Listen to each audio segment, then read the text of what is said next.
on the Odyssey app.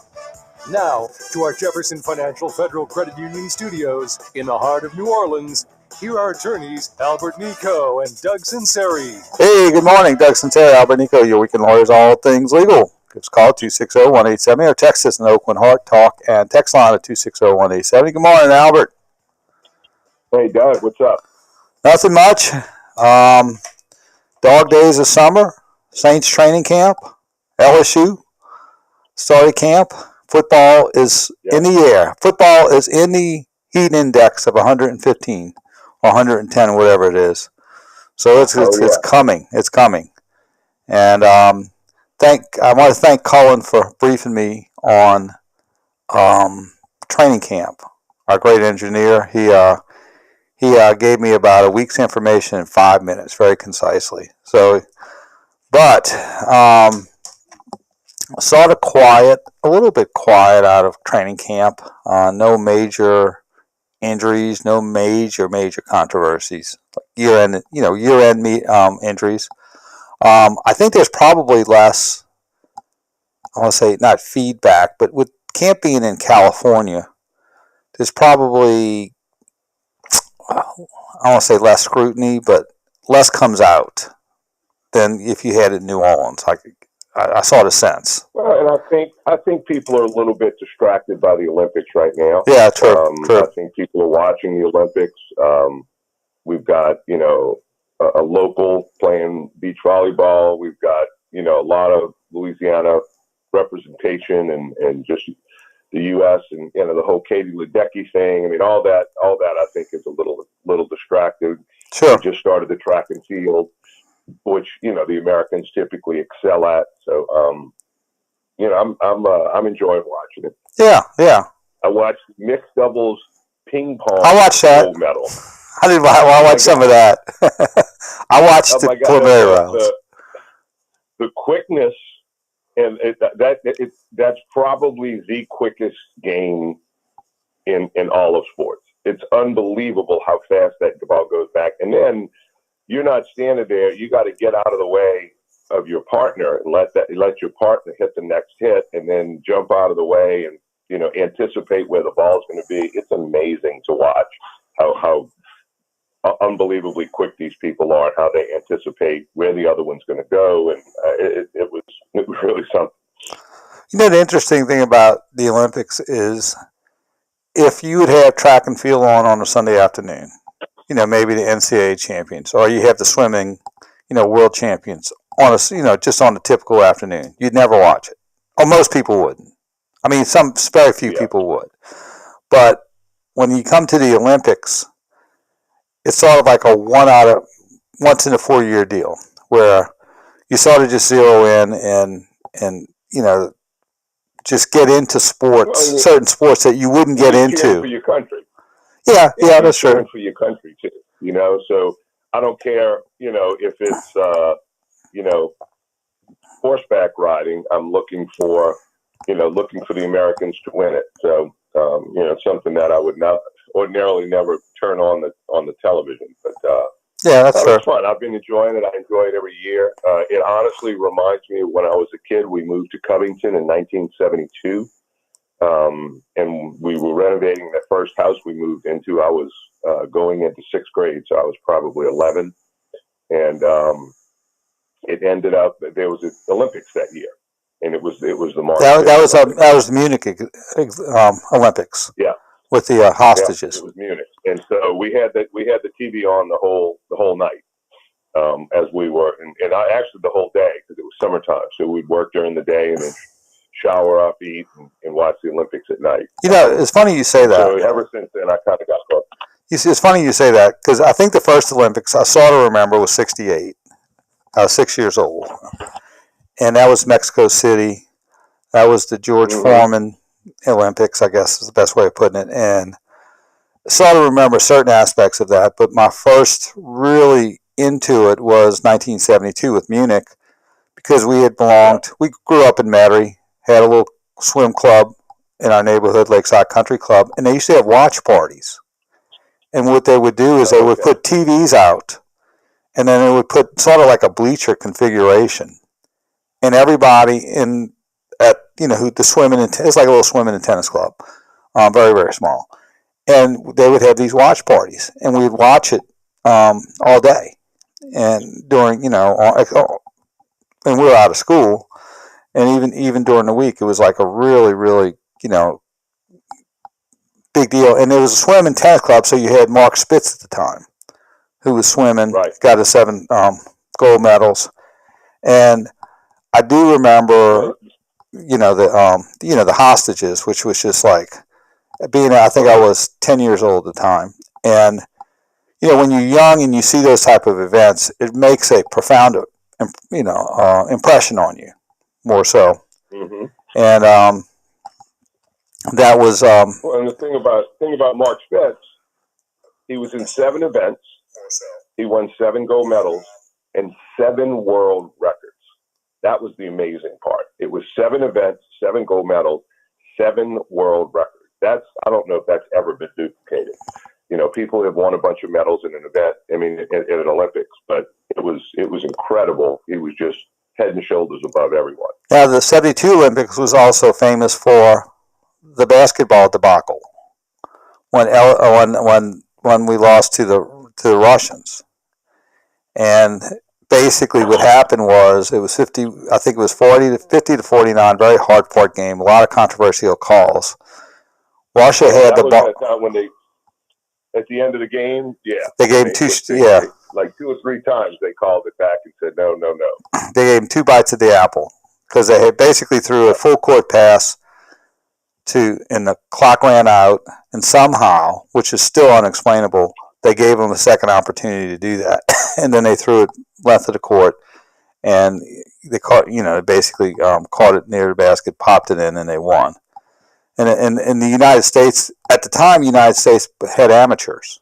You couldn't have pros on any of the events. Well, which was sort of unfair at the time because the Russian athletes were amateurs, but they were basically compensated by the state, the people, the republic, and exactly. And we had college athletes that weren't even getting NIL or anything, so they were true amateurs. I mean, and so they probably didn't have enough pocket money to go walk around the Olympic Village to buy a Coke or whatever. Exactly. And so, it was sort of unfair to have that at the time. But even though we had amateurs on the basketball team, we never lost. And so that was sort of a pretty profound memory in 72 and 76, which a lot of people, young people, Cullen might not know, at 25 years old, is, Bruce Jenner won the decathlon. Right. And what is she name? He, whatever it is. It's Caitlin. So, I mean, to look at Jenner, I just, and look at him now, and you'd say, okay, he won the men's 76 decathlon. What's happening here? On a box of Wheaties. He was very popular. And look, there was a photo that went around, and it was Howard Cosell, and he's standing in between Bruce Jenner and O.J. Simpson, and it's a picture of the three of them, and Howard saying, "Y'all not gonna believe this." Like, what's gonna happen in the next 30, 40 years? Now, it's interesting. Real quickly on the OJ thing. Yes. So there's a guy that's got a book out, and he was on another talk show one day, and they interviewed him, and he is convinced that OJ did not do it. I saw that. I saw him. What's his son? OJ's son did it. Yeah, I saw that. That the son did it. That they that he made a statement that nobody's going to disrespect my family, and he went through the whole thing, and it was very plausible, but OJ kind of took the rap for his son. He wasn't gonna, he wasn't gonna let his son go down or whatever. And so it was really a pretty interesting thing. I saw that. Yeah, that OJ felt some responsibility for the demise of his family, and his son, he didn't want his son to take the take the fall. But yes, I think back to the Olympics.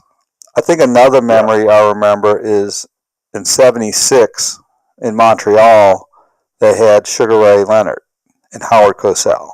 Because at the time you had from 1964 to 1976, you had this relationship between Muhammad Ali and Howard Cosell. And Ali was sort of beginning his descent as the heavyweight champion. I mean, after Frazier, Ali Frazier #3, he started boxing more. I won't say bums, but not real. Yeah. He was doing the rope-a-dope. And so they were thinking this was going to be the next Howard Cosell boxer relationship that would transcend sports, which it to a certain extent Sugar Ray was phenomenal. But just I remember watching him, and there's a lot of great, I guess, as we think back, a lot of great Olympic memories. Like the Dream Team was 1992 in Barcelona, where you had the first time you could have professional basketball players playing. So I think what a team that was. I know. What a team that was. Oh my goodness. So it's so funny. It's so funny you're saying we're talking about that because I get these little things sent to me, and I looked up a Larry Bird something or another, and it was about a 20-minute video on YouTube about comparing Michael Jordan and Larry Bird, and how for '84, '85, and '86, the Celtics swept the Bulls, and even when he had Scottie Pippen, it was like a 3-2 Celtics over the Bulls, and then they got together and played on the Dream Team, in 1992, pretty much towards the end and they iced out career, I think. They also iced out Jordan, didn't they? Or what you mean? No. They played together. Yeah, well, I meant as they were all on the same team. Right. I meant, but it was it was Michael Jordan towards the beginning of his career when he was, still learning and didn't have Scottie Pippen, and it was Larry Bird towards the end after he had bone spurs in his feet, back surgery, and all that sort of thing. But it was pretty cool to watch and go back and forth, and you hear all these other athletes saying, yeah, Michael had 63, but we beat him by 10. Right. That kind of stuff. Yeah. They had, I think too, like the Olympics, it's not like NFL football where you play every week. I mean, this is like a once out of every 4 years you work into, and you're probably anonymous in most circles until the Olympics, in the sense that I think if a month ago you see Katie Ledecky on the street, you wouldn't know who she was. Or, or some of these athletes who are now, or, like the shot put, who won his gold medal. I mean, you would see them, but you wouldn't, they're not like part of pop culture per se, where they're seen every week. And maybe, Simone Biles maybe transcends, but it's, they get there in relative solitude and anonymity, except within their close circles, but from a cultural standpoint, they're not known, or if they, and some of them who had been there before, you think about them, or you see them for every 4 years, and then you forget about them, and you see them 4 years later, or people you see for the first time. It's a little different, because a lot of these athletes aren't acclaimed cross culturally, or by the majority, maybe in certain circles. So, and then they have the Mount Carmel young lady, alum, Kristen Nuss, who seems to be on the way to. They play Monday at 11. By the way, if anybody's interested. 11 in the. They'll be on live Monday at 11. How long? She's unbelievable. Yes, yeah. And how long ago has she been out of high school? Has she been out? I want to say she's about 26. Yeah. So I want to say she's a year older than my son and a couple years older than my daughter. Yeah. I'm thinking she's like 26. But yeah, she was. I was talking to some friends yesterday. We went to the Restaurant Association Expo, and they were around when said we played. I think it was it might have been volleyball. I think it was volleyball at the Punch Train Center. And Probably should break after this. Between the next game, Mhm. and so on the side, by the parking lot, they would go throw the football around. And so he said she could throw the ball like 40 yards in the air right on the dime. I mean, she was just an incredible athlete. Well, it's fun to watch. I tell you, she digs those balls that are coming hard and face plants in the sand and pops it up. She's so quick. It's like how do you get to that, right? How do you get to something coming that fast, anticipate where it's going to be, and get your hand under it to pop it up. It's interesting because Louisiana does have a good volleyball history as far as a good, they have a lot of clubs here that do very well. Our youngest was with a club that won 3 national championships. And there's a difference in traditional volleyball and beach volleyball, which is very interesting. You have a lot of the same skills, but the game is sort of different because beach volleyball is more reactive and more how can I say? A lot more court to cover. You're right. It's more, whereas the regular volleyball is more setting. How can I say? Setting up plays, more team oriented. Yeah, team oriented, and so it's interesting to have you have that combination in beach volleyball of the person who's can block the net, spike, and then you have the other one who can really cover a lot of ground and keep a lot of balls alive. And also too, there's a real mind game, more so in beach volleyball, is to guessing what's the open spot, because it's just like football in a certain way. You can't cover the whole field all the time. What you do is playing the probabilities and saying, okay, where is it most probably going to go next, and you cover that, and that's part. A lot of anticipation. It's like a soccer goalie on a penalty. Yes, exactly. Right? Yes. Are they going to kick right or left? Which is why there's a lot of reasons why I don't like soccer, but that's one of them. Is that you're going to have these kicks towards the end of the game or something, and you're going to. Everybody's been playing hard, and the goalie's been doing great. Now it's a sudden, I got to guess which way you're going to kick it, or else you're going to score a point. That's to me just a bad way for things to end. And then of course the other issue of if I'm beating you up the field and I cross the line before you, then that's offsides. That's offside. Why am I penalized for running faster than you and getting the ball past? That's it. That's it. Well, you don't have to watch. We don't have to watch any U.S. soccer because we lost to Morocco yesterday. 4-0. Okay. I mean, we were just wiped out. So soccer's done for the United States in the Olympics. Okay, well, let's go to a break. Doug Sunseri, Albert Nicaud, your weekend lawyers, all things legal. We'll be right back after this brief timeout.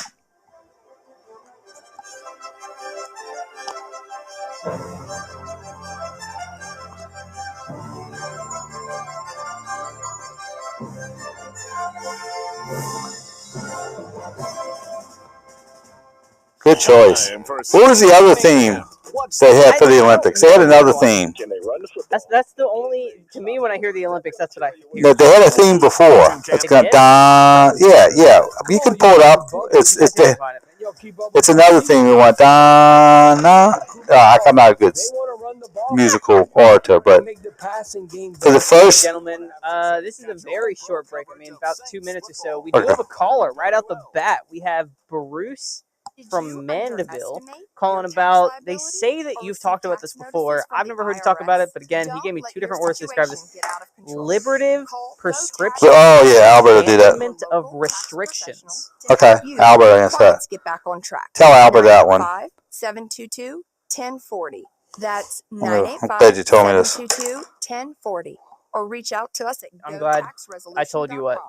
That's GEAUX GoTaxResolution.com. But I'm This glad is I Sam told with you what. Go Tax Okay, I'm Resolution. glad you told us that. I have a little With time to. tax notices and don't know where to turn. The fact that it's 2 minutes long. Yeah, well, I have a little time to. We'll find the best solution. Do you want me to? I can extend it a little bit. No, Call today to schedule your maybe You got like a minute one or two? commercial. One more time? Yeah, one more commercial. Yeah. That's 985-722-1040. Or visit us at gotaxresolution.com. That's I gave you another 30 seconds. You got Okay. about a minute 30 now. Let me know if you need more time or anything. Yeah. Decorating. Did you know Helm Paint can save you money? Helm, yeah. Helm features Benjamin Moore, the best paint you can buy, but they have price Did points you, for every budget, some the same as the big box stores. Did Benjamin Moore either covers of so you well, you're gonna watch need less the paint, Hall and of Fame because game the on quality, Thursday? you'll paint less Yeah, I often. did. It is going to last. Some of it. So competitive pricing. I saw the less watching paint it in and painting out. less often. I only watched highlights, and it was honestly like I watched touchdowns. I know it got canceled halfway through, but I only watched I wanted to see just the kickoffs. That's Yeah. the main We all thing. hear the radio ads about the IRS. They tell you to be afraid, to be scared, and they try to frighten you into calling. I don't. I'm not here to do They that. look Tax wonky, Relief Advocates but is if it different. allows for TRA less is here to tell you that touchbacks if and you owe more, money to as the the name IRS, of whether it's the new 5,000, rule states, that 50,000, they're or calling it a new 500,000, like we have dynamic a kickoff. solution. I like it. I If it like allows it. for more dynamic plays on kickoff, I'll take it. Yeah, I Call definitely. now. 800-575-6481. Don't lose hope. TRA can eliminate or reduce what you owe to the IRS. Generous programs are now available that can give you a fresh start. Our passion is taxes and helping individuals fix their IRS problems. We have over 1,000 5-star reviews on Google and an A+ with the Better Business Bureau. You don't need to be afraid of the IRS any longer. End your tax nightmare today by visiting us online at TRA.com or call 800-575-6481. That's 800-575-6481. Tax Relief Advocates, real solutions for real people.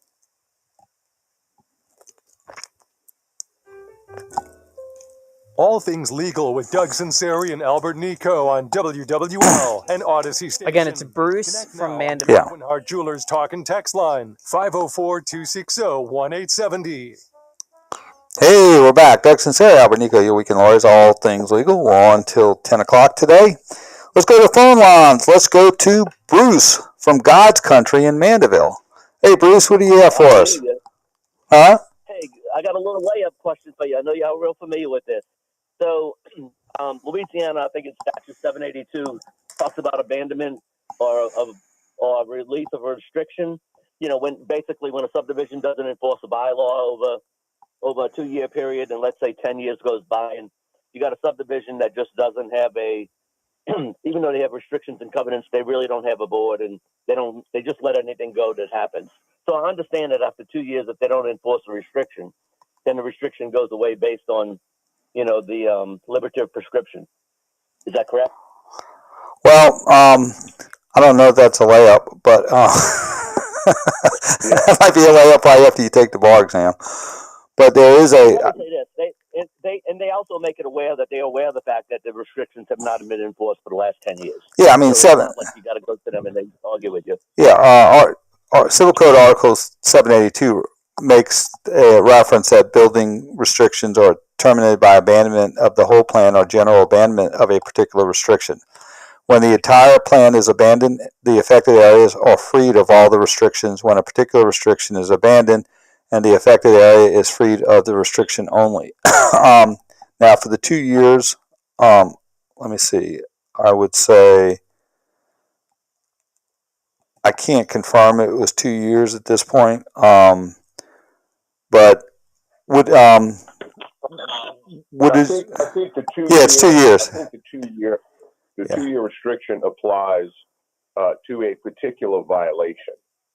So in other words, if you've been That's 781. Yes. if you are part of that homeowners association and you can establish that the board was somehow aware of whatever violation. I've been parking my boat in the front yard for the last 4 years, and nobody, nobody has told me anything about it or written me up, or there's nothing indicating that there's an issue. Then you can continue to park your boat there. Right, and that's what I don't know that necessarily, gets rid of the entire restriction. We deal with this a lot. What happens is these board members are non-paid. Mm-hmm. And it's a thankless job. and they got to be the bad guy in the association to put restrictions on people or enforce the restrictions. And they're good friends with these people, but they don't even know these people, and so they don't enforce the restrictions equally across the board. So there's just so much of that, and then you've got so many people that decide to go ahead and run the show and have no idea, have never read the bylaws, have never read the declarations, and just pretty much do what they want. And the association doesn't necessarily have enough money to fight, or and they have trouble collecting money from people. And when they work great, and it's not a bad thing. You move in and everybody's on the same page in terms of what your restrictions are and what your rules and bylaws are. So we end up getting into it all the time that, hey, look, they keep enforcing this. This is done. They're not enforcing it against other people. There's injunctions and different things to file, and it's an expensive process for the association, who has trouble collecting money a lot. But is there a particular issue that you have with respect to the association where they have not enforced the provision? Yeah, and basically, even believe it or not, you kind of nailed it on the head. It's not a boat. But two things I wanted to say real quick. One is, I live in Hunters Glen, so the good thing is we don't even get involved. Our homeowner association, we sub it out to another company, and we just send them the notice saying somebody's violating the restriction. Y'all deal with it. Yeah, well, deal with the whole thing. Yeah, well, you're in Hunters Glen, which is a affluent subdivision, and it has a lot of houses, so you have the financial wherewithal to do that. A lot of times you'll have somebody who has condos that are 4, 6, 8 condos, and they don't have a lot of extra money to pay a property management company. Now, it's worth it to the property management company because there's enough money to compensate them properly for doing their job. But there's a lot of condo associations that couldn't afford that. All property managers would be dissuaded from managing them, those condominiums, because it's not enough money there to pay them. So yeah, you're fortunate with that. Right. Well, here was my next question. Believe it or not, actually, believe it or not, y'all really kind of nailed it. So the property owner next door to me happens to be the president of a homeowners association. Yeah. I have property at another place. They were aware of the fact that a violation had been broken, not even for 2 years, but they were aware that it had been violated for 13 years. So it's clear that a homeowner association and the president of the homeowner association knew the violations weren't enforced.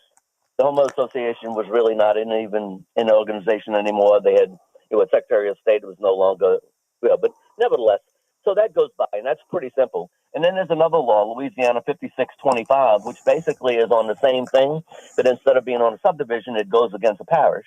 And if a use is being used and the parish is aware the use is being used, but they don't enforce it for over 5 years, then that use then becomes whatever, the name. Yeah. I can't think of the name of it, but no. So anyway, so let's just say that those two things happen. Here's my question that I can't find, and I'm not that stupid, but apparently I am. How do you show something that, I guess what I'm trying to say is, how do you prove it? How do you prove negative? Absolutely, you nailed it.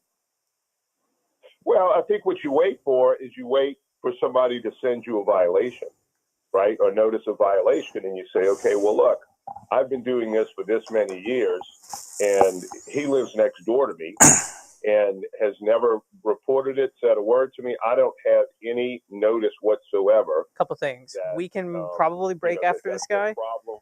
First off, he's incredibly smart. He definitely knows what he's talking about.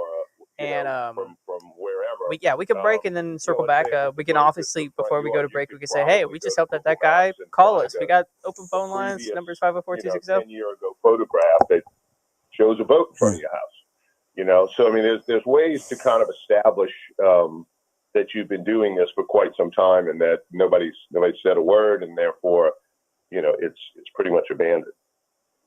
Well, you love this. So how do you change the zoning if the zoning has already been automatically or legally changed because of non-enforcement? You go to the parish, say, I want to get the property rezoned, and when they that's a good question, and I was kind of thinking that through on the way that, maybe that particular one is abandoned. And so the association then would have to go back and vote to make it effective again. And so whatever the percentage is to change the bylaws, the declarations, if it's a super majority or 60% or whatever the number is, then you'd have to get everybody to go vote to, to make that a provision again. So I think that's your protection. Oh, no, I understand that. Yeah.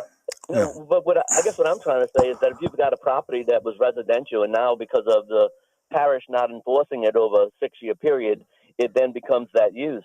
So how do you go in and say, hey, time out, just want to let y'all know this zoning changed because y'all didn't enforce it over 6 years? Do you actually have to sue the parish if they don't rezone it to zoning that you want, or how do you prove a negative? It's reactive though. You'd have to respond to a violation because if they're not issuing a violation, or you don't have someone from code enforcement asking you to comply, then it's not an issue. So it's called, we call it, it's not in Bucktown, we call it's not an issue if it's not an issue. And so so basically, in that situation, if I was in a situation where I'm violating a restriction of the parish, but they hadn't enforced it 5 years, I'd let the sleeping dog lie and continue to let it happen until they make some type of formal inquiry. And when they do make the formal inquiry, you sort of make your case there. You go home. Yeah. Hey, sounds like a plan. Hey, listen, I want to tell you, your show is absolutely ridiculous. It really is good. The only thing y'all need to do, y'all need to sell tickets to it. We sell tickets. All right. Well, I appreciate that. Have a good weekend. All right, Bruce from that's right. Bruce from Mandeville, from God's country. I have to say this before we go to a break. I'm from Mandeville. Government officials are like from Bucktown. I know. I live in Mandeville. Grew up. Mandeville. I live in Mandeville right now. I grew up in Uptown Bucktown, which is really between Bonneville and Causeway, closer, off the West Esplanade Canal. But I'll give a shout out to the people of Mandeville or St. Tammany Parish. Good politicians are like referees in a ball game. If you play a ball game and you don't know who the referee is, he probably did a very good job.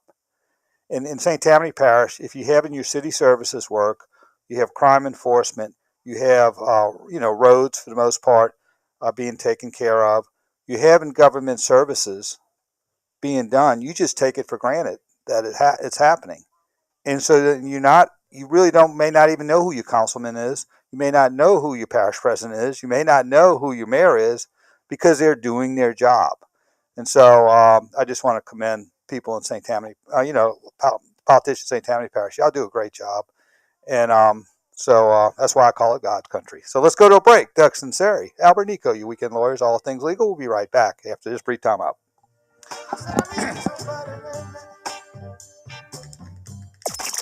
WWL, home of Saints legends. I don't know about y'all, but that dude knew what the hell he was talking about. Yeah, he did. Always live on the free Odyssey app. He did. Ready, sports fans. I'm gonna go in a different direction with Albert. One of the most informed callers we've ever had. No, I know. I'm gonna go in a different direction with Albert. Talk sports powerhouse. But yeah, tee me up. I can pass it along, or I can. Well, tell him we'll talk more about condos. You can host the best backyard barbecue. You find a professional on Angie to make your backyard the best around. Connect with skilled professionals to get all your home projects done well. Inside to outside, repairs to renovations. Get started on the Angie app or visit Angie.com today. You can do this when you Angie that. As a roofer, I'm always on the go. So I need to be able to get things done from anywhere. That's why I partnered with Beacon. With their unique Beacon Pro Plus app, I've got the brands I depend on, like GAF, right at my fingertips 24/7. I rely on Beacon because I never stop building, and neither do they.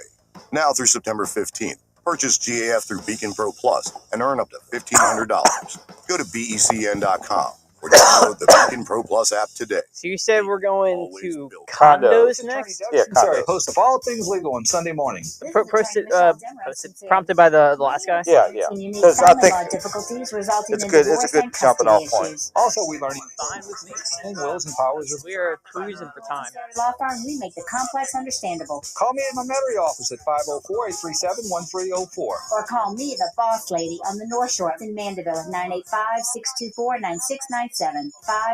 5-624-9697. Boss lady? Yeah, I mean, like I said earlier, camp it hasn't been too crazy. There's been a couple of scuffles. Again, there hasn't really been any, earth-shattering injuries or earth-shattering controversies or anything like that. Players are doing good. Players are doing bad. Nothing is too surprising. If anything, the biggest surprise has just been Chase Young and how quickly he's come back and how strong he's come back. I don't think we're going to see any earth-shattering things for a while. I mean, we play the Cardinals this week, and then next week we have a bunch of joint practices with the 49ers. This is going to be. You kidding me? If there's a team in the NFC you want to do joint practices with and then play a game against in the preseason, it's the freaking 49ers. So leave it to the pros who will get your jobs done well. Hire high-quality certified pros. And then after that, they'll. I actually don't know if they do that. I want to say. After the 49ers game, they'll actually come home, and then they'll treat the final week of the preseason game against the Titans, which is at home. They'll treat that week just like a normal week 1 game week. And then they'll have a week off. That's when LSU plays, and then the Saints season starts. Right. Industry works and your options for cancellation. Call Wesley now for your free info kit. 800-790-1400. 800-790-1400. All things legal on WWL. Coming back. Consult with Nico and Run around Sunseri Sue. now on the Oakland Heart I know Jewelers that Talk one. and Text line 504-260-1870. And don't forget to rewind on the Odyssey app.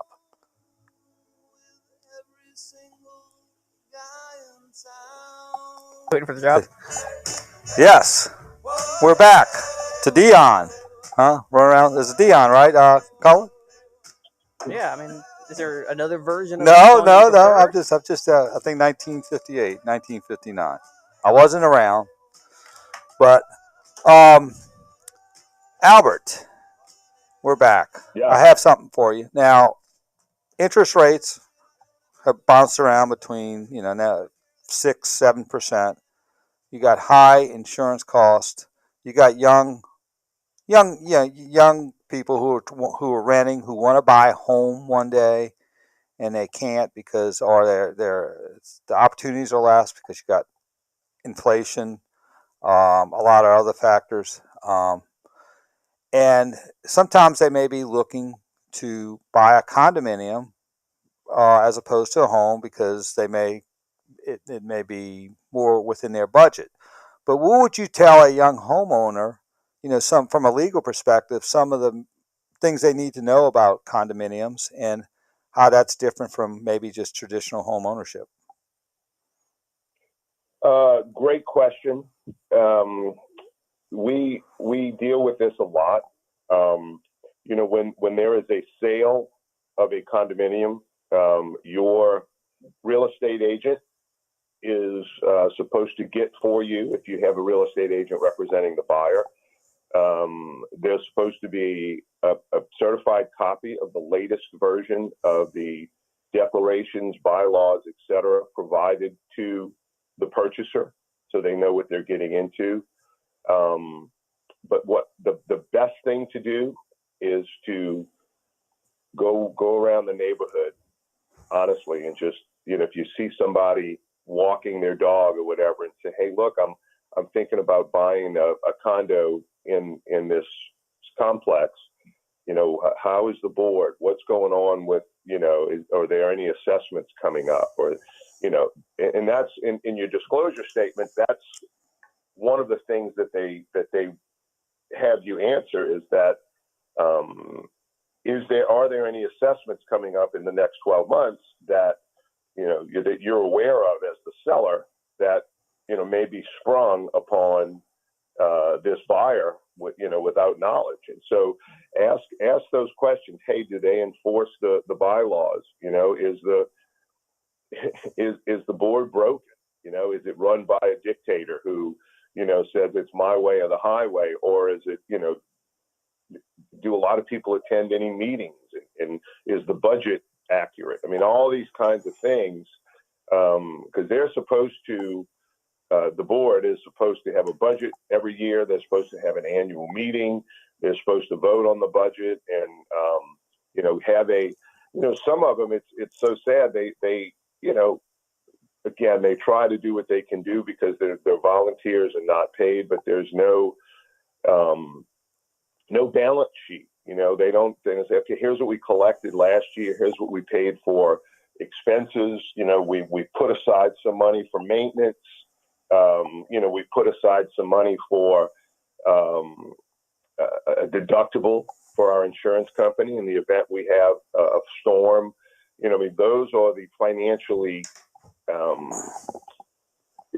stout boards that make sure that, hey, look, we're gonna put this together and make sure that we're solvent and that the money doesn't run out. How many people are you aware of a number of people that are delinquent in their assessments and their monthly dues, and that the board's just not enforcing. They're not sending out the certified letters and filing liens against the property, et cetera, et cetera. There are a lot of questions to ask, but you want to make sure you do that because you're pretty much stuck. I mean, once you get in, you join the club for those rules that may or may not be enforced. Now, and you share a wall. Do they allow Airbnbs?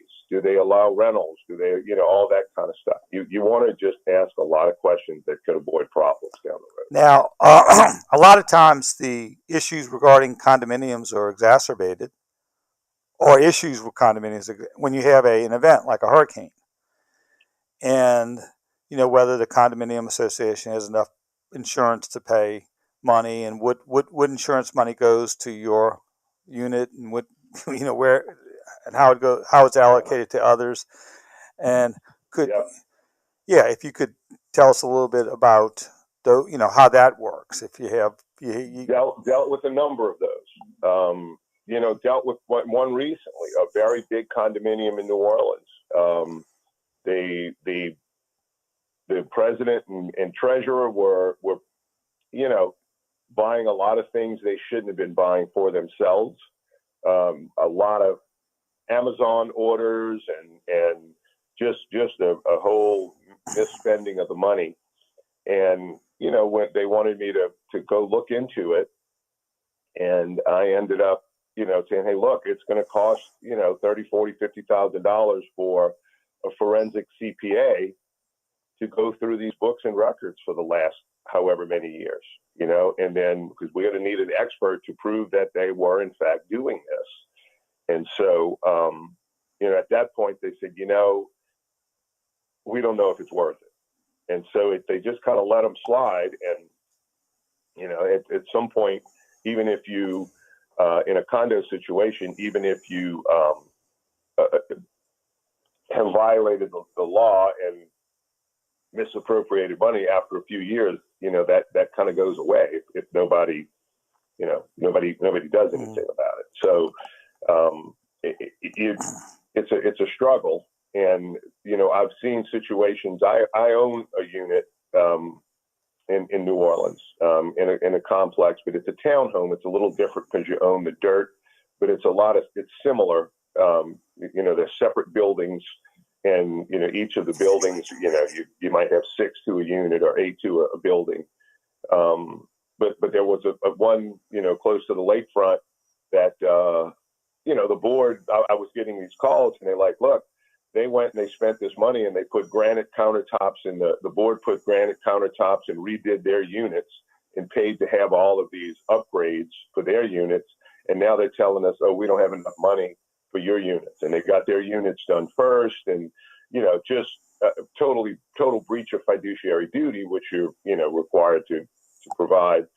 And then I've had situations where there was a company that was managing the funds, and the company, if they said, look, if we're going to be doing we're going to be dealing with the insurance company, and we're going to be dealing with the contractor and subcontractors to get this work done, we get a percentage of whatever they charge. And so, there were issues about whether or not, they should have had certain expenses approved before the board, before they approved them, because they were getting their percentage on the expenses paid. So, anyway, it's just, there's a lot that could happen with that. And what you have is you have a board who has no clue what they're doing when it comes to a hurricane and getting estimates, getting experts, getting all of those things done. So and they don't want to pay an attorney. They don't want to split. They don't want to split their fees, et cetera, et cetera. So there you go. All right. Well, just if you ever want to purchase a condominium, a lot of questions to ask. There's some benefits to it, and you got to know the backside of it. The things that encumber your ownership or the restrictions to your ownership. So let's go to a break. Doug Sunseri, Albert Nicaud, your Weekend Lawyers, all things legal. We'll be right back after this brief timeout.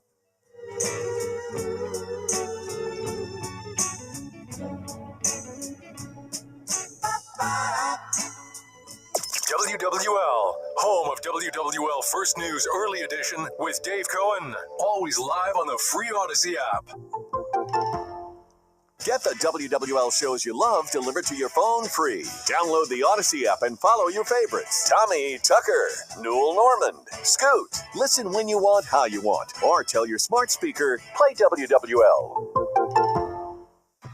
Keep it locked on WWL for breaking sports news. Powered by BetQL. Smarter bets start with BetQL. Download the BetQL app or visit BetQL.com today. Here, Colin. WWL is proud. Colin, what's up? I'm going to text you the original Olympic theme. Let me see if I can find it. It's down to the silver slipper. Hi, this is John from the Silver Slipper. That means it's just time for our in the last couple of years, because the one that I sent you is the one I heard for like. You'll be earning entries into our grand prize So just probably in the last one or two. Dude, that's the exact one I was using. In a brand new. Is that it? So come I think so, yeah. your entries. I think it is. Let me listen, and I'll come back with it. It's a different one. We're proud to be your host on the. I'm pretty sure the exact one I was using was John Williams that I found off of Spotify. Financial freedom. Diversify your assets with Southern Coins. SCPM.com. Yes. You know what it might have been? I picked a later part. Yeah, you're right. That's California us. psychics. We know that doubt can get in the way of your relationship. One moment you're enjoying a romantic date. The next you're thinking, is this guy right for me? Could I spend my life with someone who has more hair on his feet than on his head? Then you realize you've been thinking out loud. Wait, come back, Thankfully, California psychics can clear away the dating doubt. Our accurate psychics are available 24/7 to give you all the guidance you need to make the right relationship choices. California Psychics is the psychic service more people trust. That's why we can guarantee if it's not life-changing, it's free. Download the app or connect with us at CaliforniaPsychics.com. Right now, new customers receive 80% off their first reading. I can smell love in the air already. Experience the joy of certainty. California Psychics.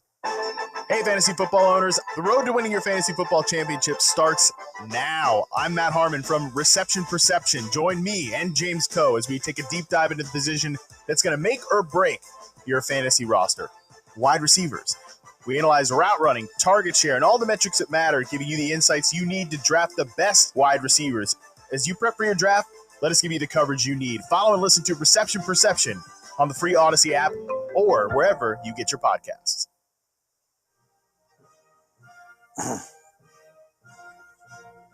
All things legal on WWL, AMFM.com, and the Odyssey app. Connect with Doug Sunseri and Albert Nicaud on the Oakland Heart Jewelers Talk and Text line, 504-260-1870. Hey, we're back. Doug Sunseri, Albert Nicaud, your Weekend Lawyers, all things legal. All right, it is the same song that they play on NBC. They just play it later in the song. Is that right, Colin? Give me a second. I think it is. But that's the one I'm used to hearing going on from 68 to, I don't know, maybe 2012 or 2016. But yes.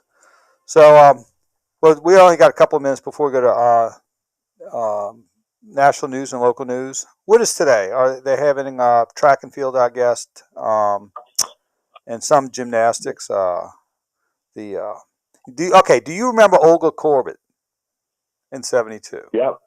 Now she was like, Olga Corbett. She was on the uneven bars. I think they're doing the uneven bars today. She did this like backflip, and then she just sort of caught on to the lower bar, just blind or something like that. She was like, nobody had ever done that before. Yes. Yeah. She got up on top of the bar and did a backflip. Yes.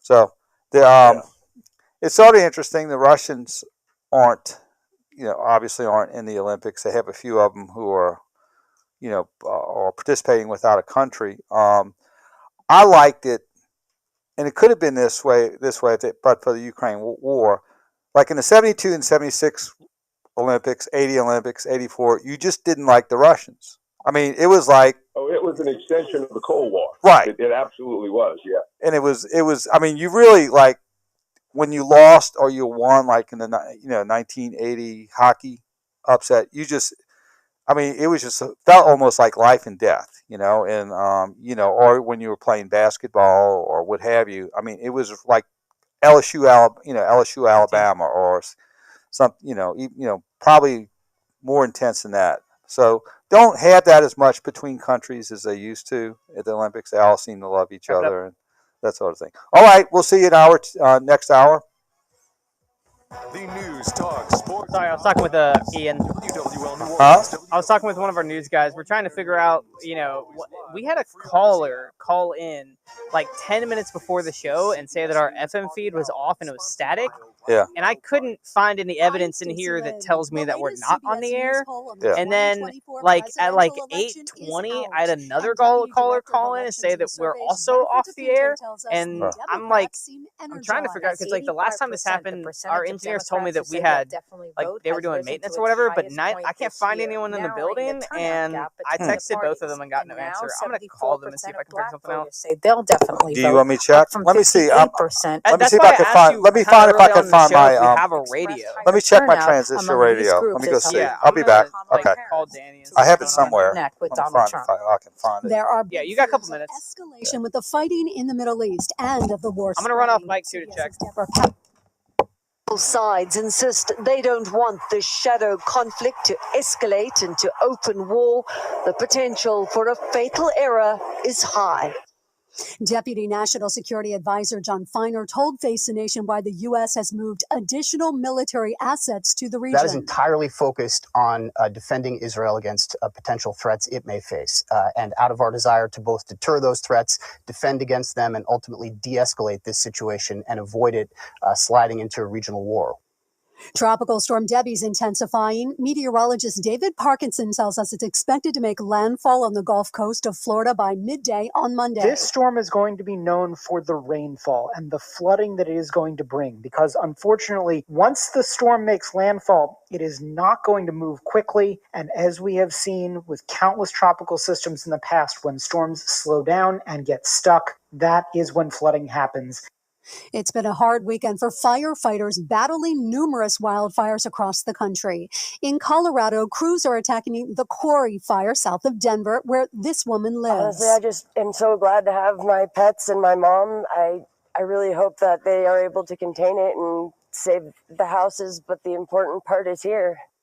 Off to Paris now, where our Elaine Cobb reports while many people are there watching the summer games, some other touristy things aren't getting the usual number of visitors. Jennifer Greco runs cheese tours, but says work has dried up this summer. It's between 40 to 50%, yeah, so it's a lot. Part of the problem is that visitors not interested in the games simply stayed away. She says restaurants and cafes have also seen a sharp decline in numbers.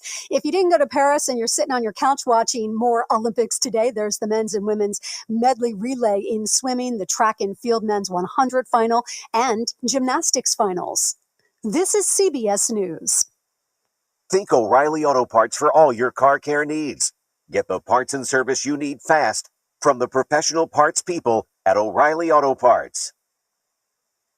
It's common knowledge that after age 30, our metabolism changes. We have less energy and gain weight easier. There's a way to feel better, not in years or months, but sometimes in just days. I'm Chuck Norris. I tried everything. Working with a team of health experts, we came up with Morning Kick. Morning Kick is a revolutionary new formula that combines all my favorite supplements into one daily drink. Morning Kick has probiotics to help you lose weight, prebiotics for digestion, superfoods for muscles and joints, and powerful anti-aging supplements. It'll help you feel youthful, energized, and helps manage stress. I look and feel better than I have in years. Go to roundhouseprovisions.com, use code SAVE, or text SAVE to 511-511 and claim 40% off. Roundhouseprovisions.com, code SAVE. Every purchase comes with our 90-day money-back guarantee. You could be feeling these changes within just a couple of days. Text SAVE to 511-511. These statements have not been evaluated by the FDA. This product is not intended to diagnose, treat, cure, or prevent any disease. Tax fees may apply. WWL First News. I'm Ian Ozan on your official weather station, WWL. We have a sizzling hot Sunday on the way with plenty of sunshine. Today should trend mostly dry with maybe an isolated shower or rumble of thunder this afternoon, but not expecting much other than extreme heat with high temperatures this afternoon soaring into the mid and upper 90s. WWL TV meteorologist Alexa Trischler has a full look at the forecast coming up in just a little bit. Debbie is expected to make landfall in Florida tomorrow as a hurricane. According to the National Hurricane Center, Debbie will make landfall in the state's Big Bend area. Albert, you back? Or Doug? Throughout the day today before reaching Category 1 hurricane strength either this afternoon or tonight. We'll have updates as they become available at WWL.com. NOPD Superintendent Ann Kirkpatrick hit 2 people with the car last night in the French Quarter. That's according to NOPD officials. Check. WWL TV's Mike McDaniel has more. This happened on North Peters and Iberville Streets in the French Quarter. Police say a woman who was hit was taken to a hospital for injuries. Her condition is unknown, but she is reported to be in stable condition. Now, a man says he was not hurt. An NOPD spokesperson says Kirkpatrick submitted to both breathalyzer and urine tests. The breathalyzer showed no alcohol in Kirkpatrick's system. The urine test results will take a few days to come back. Kenner police say they're searching for 3 men they say are responsible for an armed burglary at a Kenner home. It happened last weekend on Toby Lane at Vintage Drive. Jesus Castillo Ruiz, Kevin Alberto Castro, and a third suspect are accused of breaking into the home while the owner was gone and stealing guns and jewelry. Kenner police say their flock cameras helped them identify the car the suspects used during the crime, leading investigators to identify them. The bad news, though, investigators say the suspects have fled to Texas.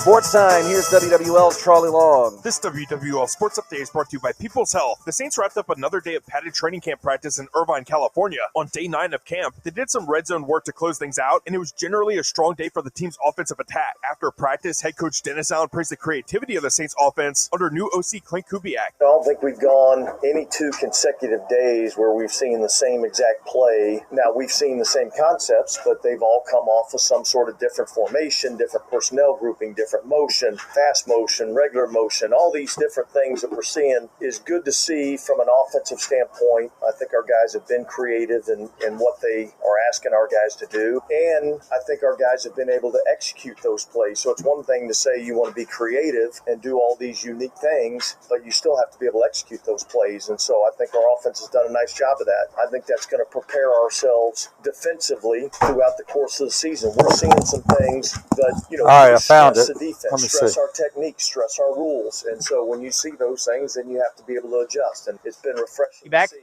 Yeah, I found it. I got to figure out how to work this. No, we're good. You don't have to worry about it. We found out. Yeah, for some reason the FM feed's transmitter is down. Ernie just got to the transmitter site a second ago. And in some LSU news, the Bayou Bengals picked up a big win on the recruiting trail. 2026 4-star safety Aiden Hall from Edna Carr in New Orleans, a top 50 prospect in the 2026 class, announced his commitment to LSU. Charlie Long, WWL Sports. Now, your Garcia Roofing forecast on WWL. We have a scorching hot stretch of days on the way starting today and lasting through the upcoming work week. We'll see lots of sunshine on our Sunday and we'll trend mostly dry with maybe an isolated shower or storm today. High temperatures will get into the mid-90s and it'll probably feel like near 110 degrees. Monday through Friday of this upcoming work week, every day will feature plenty of sunshine with high temperatures surging to the upper 90s, maybe even some triple digits for our actual air temperatures for the middle of the week. Of course, those feels like temperatures will be well into the triple digits. Every day will also trend mostly dry with maybe a stray shower or rumble of thunder around, but overall this week, not expecting much rain, and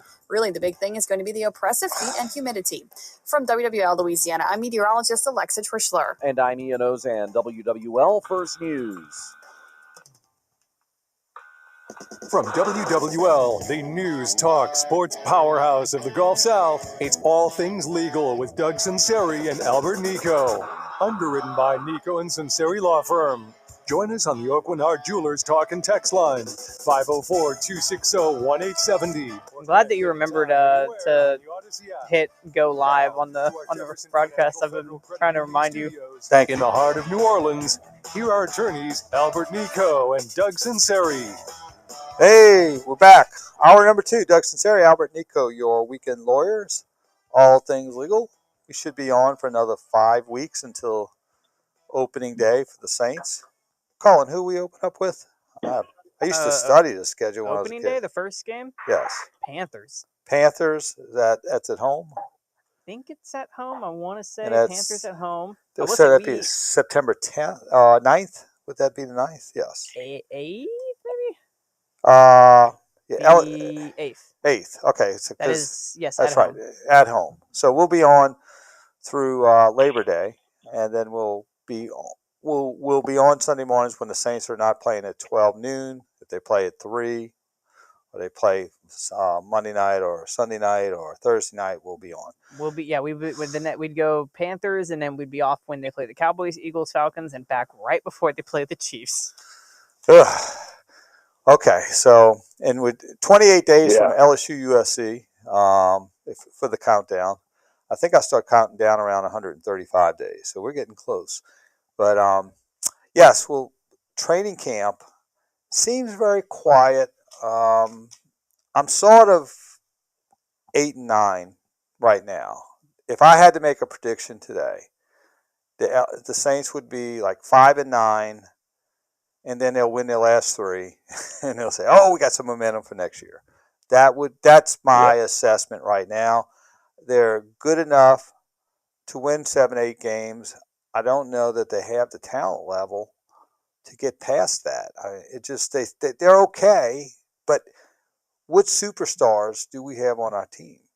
I mean, you look at the teams that are in contention. They got superstars. You got Joe Burrow and Jamar Chase, and you got Patrick Mahomes and Travis and Cleese, and you have people who transcend the game. You have Matthew Stafford and Jake Cup and the other. I mean, you got people, Aaron Donald. You got people who are just like studs. Who is our stud? Studs can be overrated. Yeah. If they can get the team believing and play together. And again, that's the problem with Dennis Allen. I don't think he's got that head coaching ability.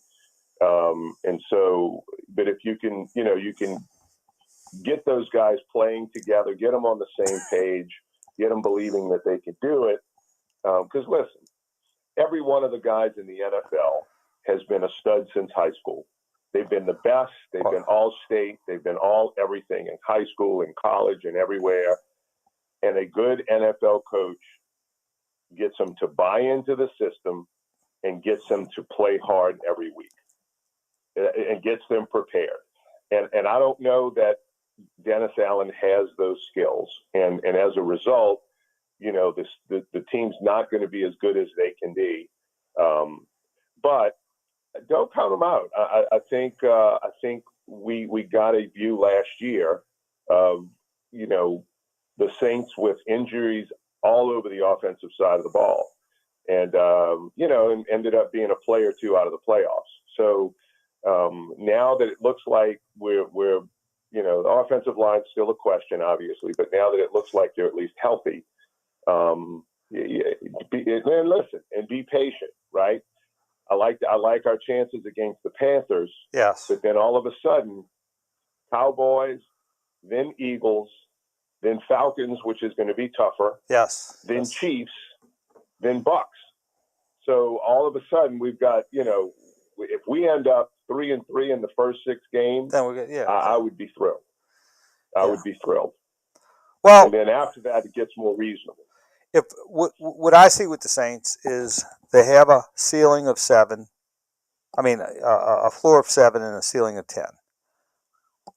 I just don't see any scenario they go over 10 games, and I think they win 7. I think 10 gets you in the playoffs. Right, right, You know, and right, and I would see them much like the Tampa Bay Bucks last year. You know, you get into the playoffs. That's their potential. I think get in the playoffs and get knocked out in round 1. I think that's the ceiling. Now the question is, are you okay with that ceiling? And you know that's a question of management and ownership. Are you question? You know, I think there's a consensus that we do not have a ceiling over 10 games. We just don't. We just don't have, we just don't have things in place right now. So I guess the question is, one, is that really where you want to be? And, and so we'll see. I'm hopeful, and I'd love nothing better but to be wrong. Now, Colin, I'm going to give you some trivia here. Mm-hmm. How many preseason games did they used to be back when the Saints started? Like when the team first... 67, yeah.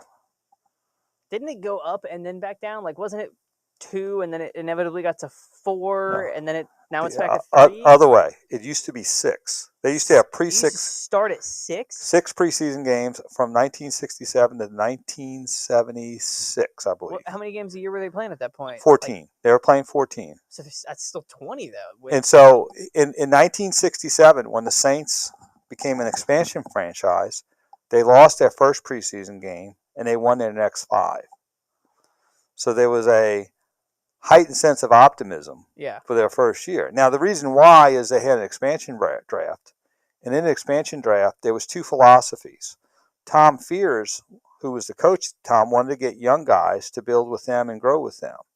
However, the owner, John Meekum, wanted to get these well-known pros who he admired as he was growing up, because John was 27 years old when he bought the Saints. He was 26, 27 years old. And so he grew up in the Paul Hornung, Jim Taylor, Doug Atkins. And so he sort of overrode Tom Fears and said, no, I want these guys who I grew up admiring, who were on the tail end of their career. They were in this, they were pretty much done. And so that's what they did. So when they came in the preseason, you had a bunch of experienced veterans who had been in the league a long time, not a bunch of rookies, and they went out there and just got after it in their first preseason. They ended up winning 5 straight games. So there was a high level of optimism.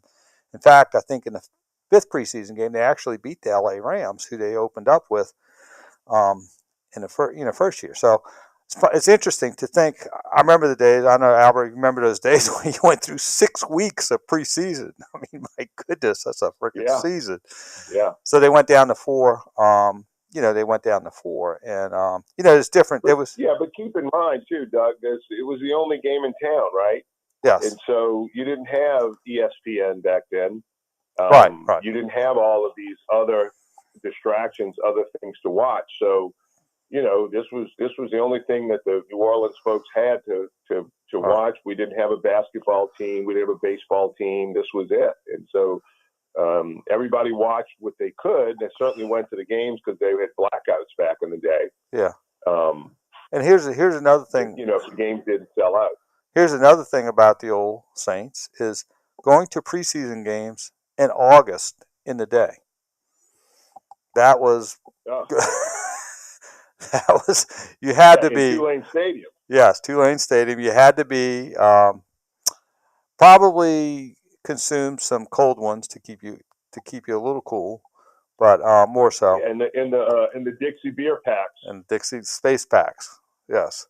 They had the backpacks that come and fill up your cup with draft beer. And they had different philosophies. Hank Stram's philosophy when he was with the Saints is to win preseason like it was a regular season game. So he'd be playing the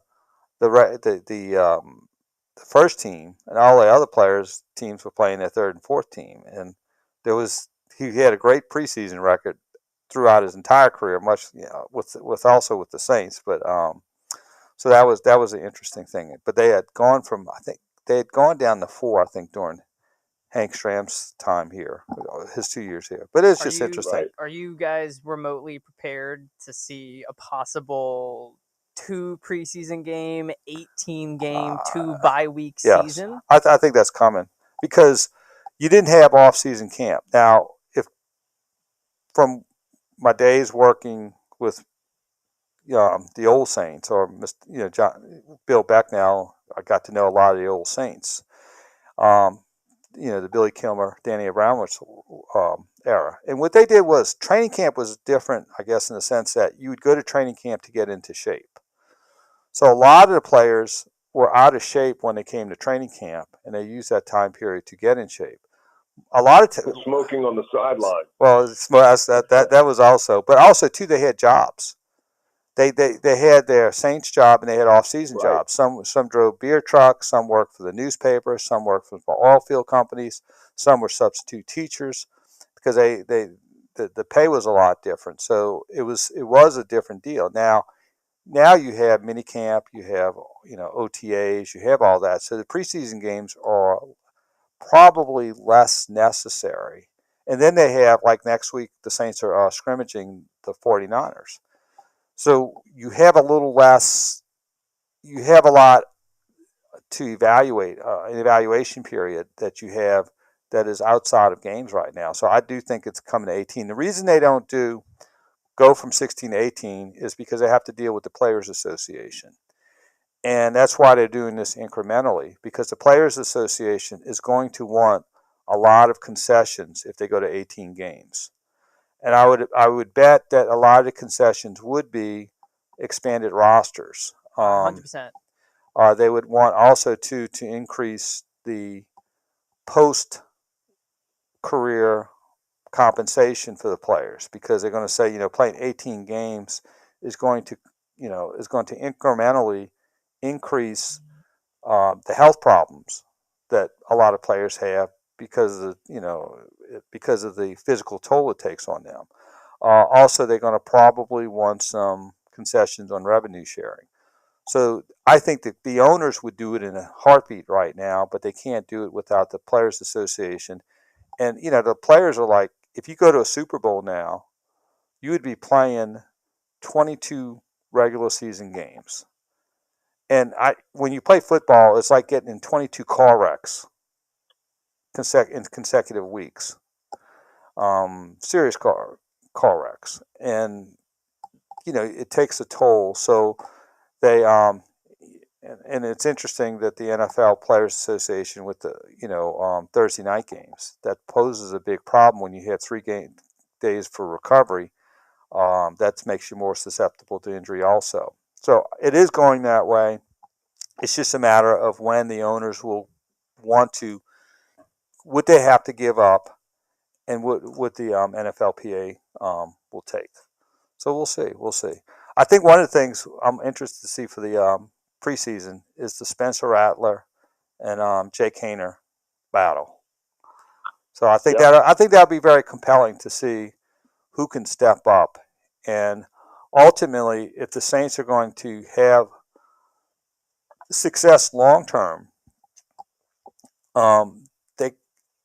you get that by having a quarterback like Brock Purdy come on the scene, perform like an All-Pro, and pay him like a deep snapper.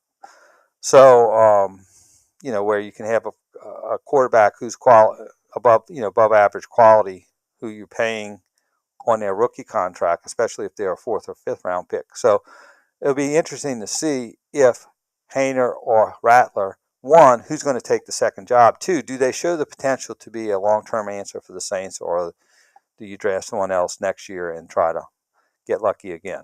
So.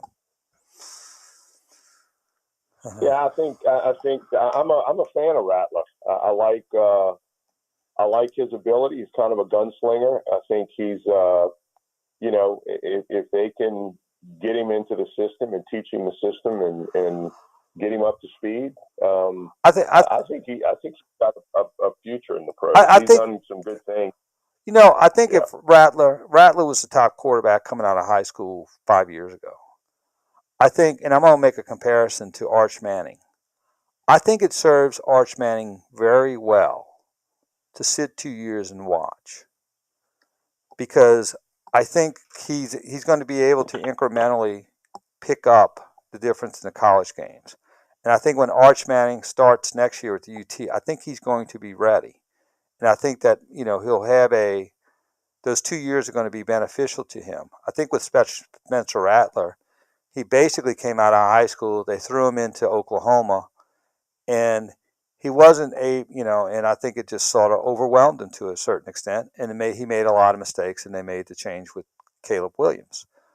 But I think if Rattler, and then when he went to South Carolina, I think just everything was a little skewed enough where he was a first round potential who was knocked back to the 5th round. But I do think he has that ability, and I think if he would have probably sat a year or two and learned the college game, I think his college career would have totally been different. So we'll see, but I think that's probably an interesting matchup. I guess the two disappointments, and the biggest disappointment in training camp is Kendra Miller. I mean, you got to wonder, he was injured a lot through through college. There's a certain aspect where injuries are unavoidable and they just happen, but there's a certain aspect of injuries are because you don't do the extra things you need to do in order to stay injury free, especially when it comes to hamstrings, muscle pulls, and that sort of thing. And a lot of same with Zion. There's a lot of things you have to do off the field to make yourself more vulnerable or less vulnerable to injuries. And I think that's the biggest concern with him is, does he do that? Or does he just sort of get out there? So we'll see. But so we're next Saturday you play the Arizona Cardinals. How would you like to be a Cardinals fan? You started out in Chicago, you went to St. Louis, and now you're a Phoenix Cardinal. Now you're Arizona Cardinal. So there you go. All right, let's but we'll see. So I'm at 8-9. Where are you at, Albert? I would be at a higher number. I'm probably 9-8. I think they end up, with a winning season. But again, I'm a Carr fan. I like the guy. I think if they can stay healthy on the offensive side of the ball, which happens a lot, where there's some injuries. So any team can be subject to it. But if they can stay healthy, I like a 9-8 season. And maybe sneaking into the playoffs merely because of, the poor division they're in. But, I think that my number would be higher if Dennis Allen wasn't at the helm. I've never been a fan. I'm wondering when the Dennis Allen experiment is going to end. He's not won wherever he's been. He's still got a losing record in the NFL as a head coach. I'm just not a fan. And you lose the team and you lose leadership. And, I've heard too many peripheral things from people that, know Saints players that they there's no respect for him in the locker room. And if those guys can't respect you, then you can't lead them. Well, I think before we break, last thing to say, Atlanta is going to be a lot better team. And I think Atlanta could be a dark horse because they do have a lot of talent. Aside from the quarter, the only thing that aside from the quarterback position, the only thing held them back was quarterback, and that's not an issue anymore. I think Atlanta is going to be good, and I think another extra year with Tampa and Baker Mayfield, I think they're going to be solid. So we'll get our 2 wins against Carolina, but Atlanta and Atlanta and Tampa's going to be tough. So let's go to a break. Doug Sunseri, Albert Nicaud, you weekend lawyers, all things legal. We'll be right back after this brief timeout. Time for Saints training camp. What's the secret to success this season? Can they run the football, and can they... You're coming with my pants down. I'm going to tell you what this team will do. Cajun Cannon? Can y'all keep up with DeMario Davis? Come on. I'm more on the 10-7 side. Oh man, you're a homer. I'm more on the 10-7 side, but that is prefacing on the fact that we come out of those first like 7 weeks or so alive with at least 2 to 3 wins. If we are staring down the barrel of we're hosting, if we're going into week 7 Thursday night football against Denver at home, having just won one game versus Carolina, and we're on a 5-game losing streak, I think your 8-9 is on the money. I think we have to. That means that like Carolina, Dallas, Philly, Atlanta, Kansas City, Tampa Bay, we have to come away with at least 3 of those to be in that number. But here's the tricky part: 10-7. I don't think gets you. I don't think that remotely wins you the division. Hell, that might not even get you into playoffs in the NFC or in our division. Like I don't. I'm telling you, 10-7 the last 2 years, like you're in, or you're at least in the conversation to be in. Like it's a lock. But this year, I think the division's just gotten so much better across the board. Yeah, I think it's different divisions. So I mean, we're lighter down the stretch after. I mean, we play like Carolina. Like genuinely, I think we might be able to take a game away from someone who we don't anticipate taking a game away from, in the sense that like weeks 2, 3, 4, and 5, we played Dallas, Philly, Atlanta, Kansas City. Most people are going to give us 4 losses. I think we take a game, and here's the thing: if we take one game, I think we could take more. I think it's an all or nothing type deal. I don't think we're going to go 2-2 in that stretch. We're either going to go 0-4 or like 1-3 or 3-1. Like I don't think, you know what I'm saying? Like I think if we have the power to beat Dallas, we have the power to beat Philly. If we have the power to beat both of those, then I don't think Atlanta's far that off. And then I mean, come on. Kansas City is easily the best team in football. They only are the best team in football through the last couple of weeks of the season, and as soon as the playoffs hit. Like, there's the playoff Mahomes is what playoff LeBron is. There's no difference, so to speak. You know what I'm saying? Financial Group. And, after that, we do Tampa Bay. We'll probably split a series with Tampa Bay, just the way I think we'll split a series with Atlanta this year. Denver, we should win that, Then, it's in LA, at Carolina, then against Atlanta, and then the Browns. 12 weeks in, we get a bye week. After that, it's genuinely, after that game, we play the Rams, should be a win. Giants should be a win. Washington should be a win. Packers, maybe a loss. Vegas win. Bucks win. I mean, we're not insane. Well, I think Now, more I- All Things I Legal, think with, underwritten by Nico and Sunseri Law Firm. All advice given and opinion shared are solely those of but just- attorneys Albert Nicaud and Doug Come back, by the way. Sunseri. We can talk about whatever you want. Back to mediation. Yeah, we're gonna mediate.